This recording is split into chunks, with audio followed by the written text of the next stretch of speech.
Bom, o tema escolhido pela nossa equipe foi o modelo econômico de Leontief, uma perspectiva sob a ótica da álgebra linear. Os componentes são Yves Alencar, Alana Abreu e Lucas Machado. O modelo de Leontief.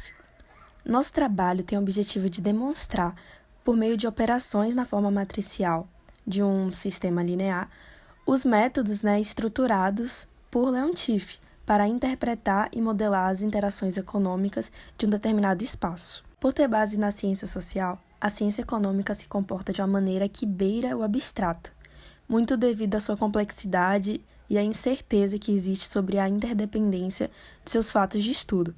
Pensando nisto, o economista Leontief formulou que seria o método mais relevante de modelagem econômica do século XX, recebendo em 1973 um Nobel por ter feito isso. Ao utilizar métodos matriciais para estudar diferentes relações entre os setores que compõem a economia, essa teoria, denominada insumo-produto, em português, seria nada mais, nada menos do que uma tentativa de se obter uma visão mais empírica em relação à economia. Além disso, o modelo de IP possibilita acessar o impacto de variações na demanda final de um setor específico no valor da produção dos setores da economia, bem como no valor da produção total da economia. Ou seja, dadas as interdependências setoriais, uma alteração na demanda final de um determinado setor impacta a produção do próprio setor e dos demais setores de forma encadeada, de modo que um novo setor de valor bruto da produção para os setores da economia é gerado. Então, através desse modelo, uma determinada economia é capaz de identificar as possíveis consequências da falta ou excesso de um insumo na matriz, prevendo dessa forma problemas gerados nos setores em que se ele relaciona. Por exemplo, São Paulo vivenciou uma crise hídrica que afetou diversas áreas de sua economia. Uma abordagem metodológica baseada no modelo de Leontief poderia ter identificado com antecedência a gravidade dos efeitos e impulsionado um plano de ação relativamente eficiente para lidar com a situação. E para essa análise de IP de Leontief, a gente utiliza conceitos de matriz inversas e sistemas de equações lineares. Agora eu vou falar um pouco de produto de matriz vetor. Estabelecida a base de conhecimentos sobre sistemas lineares, podemos apontar uma maneira bastante útil de representá-lo.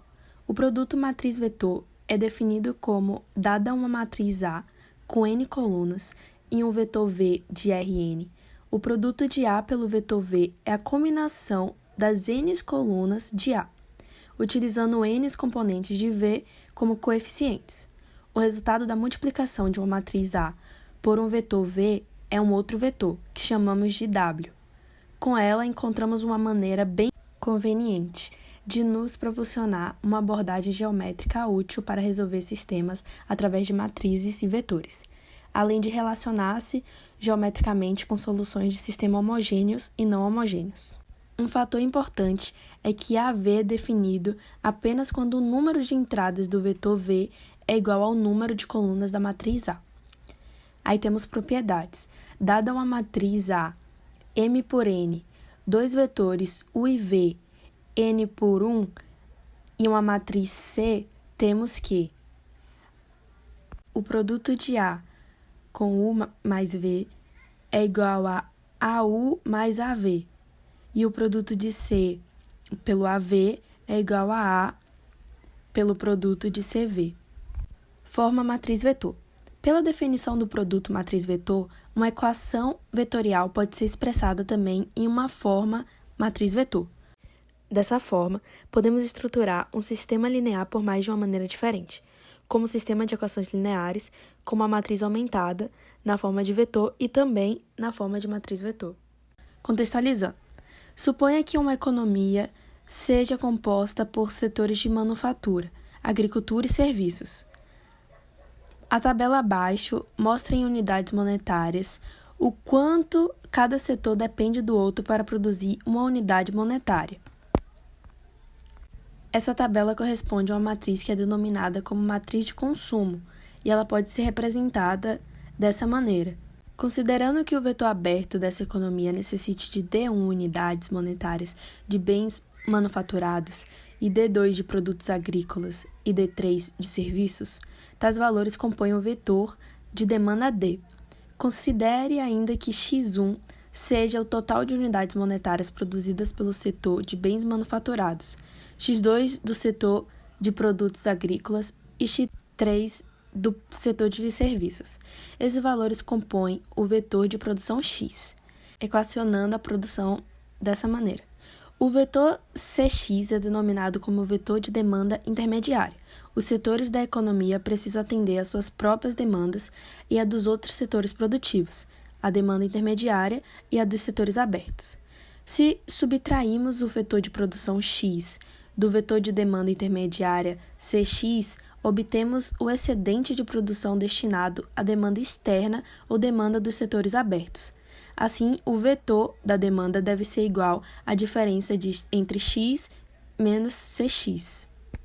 Generalizando, para uma economia com N setores produtivos, temos a matriz de consumo, vetor de produção e de vetor de demanda equivalente a isso.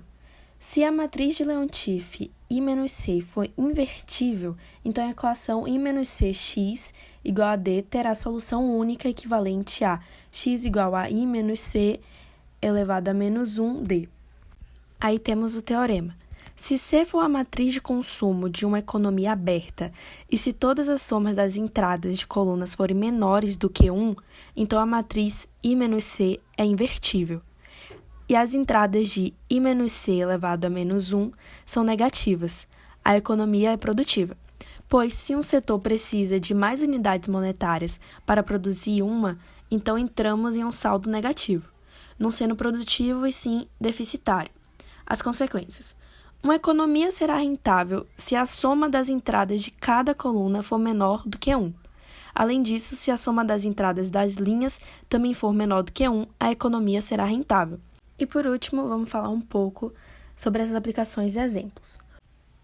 Modelo fechado. Suponhamos uma economia simples de 3 setores, constituindo em agricultura, manufatura e domicílios. Cada setor de economia depende de bens de outros setores para operar. Por exemplo, as pessoas precisam comer para trabalhar e precisam se vestir. Para modelar as interações entre os setores, consideramos quantas unidades de produto são necessárias como entradas de um setor para outro para produzir uma unidade de produto no segundo setor. Dessa forma, assumimos, exemplo, para produzir uma unidade, digamos em dólares, de bens agrícolas, precisa-se de 25% de uma unidade de produção agrícola, 28% de unidade de produção de manufatura, 27% de unidade de produção familiar. Para produzir uma unidade de bens manufaturados, precisa-se de 20% de uma unidade de produção agrícola, 60% de uma unidade de produção industrial e 60% de uma unidade de produção familiar. Para produzir uma unidade de bens domésticos, requer 55% de uma unidade de produção agrícola, 12% de uma unidade de produção manufatureira e 13% de uma unidade de produção. O objetivo do economista é determinar qual nível de produção em cada setor atende os seguintes requisitos. Primeiro, se a produção de cada setor atende às necessidades de todos os setores. E segundo, se não há superprodução. Suponha que a produção agrícola seja X1 unidades, a produção manufatureira seja as unidades e a produção familiar é X3 unidades. Representamos esses dados como vetor de produção X1, X2, X3. Produzir uma unidade de agricultura requer 0,25 unidades de agricultura, 0,28 unidades de manufatura e 0,27 unidades de família. Se X1 unidades de agricultura, X2 unidades de manufatura e X3 unidades de produtos familiares são produzidas, então a agricultura pode produzir 0,25 X1 mais 0,28 X2 mais 0,27 X3 unidades. Para atender às necessidades de agricultura e para que não haja superprodução, deve então ter 0,25 X1 mais 0,28 X2 mais 0,27 X3 igual a X1. Para atender às necessidades da manufatura, deve ter 0,20x1 mais 0,60x2 mais 0,60x3 igual a x2, e as necessidades da família deve ter 0,55x1 mais 0,12x2 mais 0,13x3 igual a x3. Ao formar uma matriz com os valores que atendam os objetivos do economista e chegamos aos níveis de produção que se encontram com seus dois objetivos. E aqui consta as referências que a gente utilizou para fazer o trabalho.